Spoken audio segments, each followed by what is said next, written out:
প্রিয় শিক্ষার্থী, দেখতে পাচ্ছ মান নির্ণয়ের একটি অঙ্ক। মান নির্ণয়ের এই ধরনের বড় বড় অঙ্ক শর্টকাট পদ্ধতিতে খুব সহজেই সমাধান করা সম্ভব। চলুন দেখে নেওয়া যাক সেই সহজ পদ্ধতিটি কি। প্রথমে আমরা উপরের সংখ্যাগুলি যোগ করে দেব। 1 plus 2 plus 3 plus 4 plus 5 plus 6। এখানে প্রত্যেকটি সংখ্যার তলায় যেহেতু 7 রয়েছে, তাহলে এখানে 7 লসাগু হবে। উপরের সংখ্যাগুলি যোগ করে দাও, যোগফল হবে 21, নিচে থাকবে 7, 7 দিয়ে 21কে কাটাকাটি করে দাও, তাহলে পাবে কত? 3।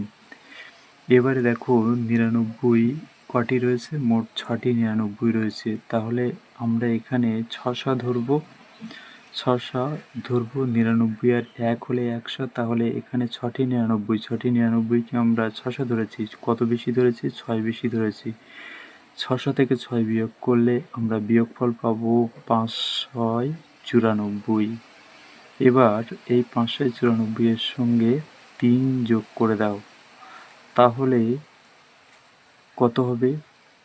597। এখান থেকে আমরা নির্ণীয় মান পেলাম 597। আশা করি অঙ্কটি সকলেই বুঝতে পেরেছ। ধন্যবাদ।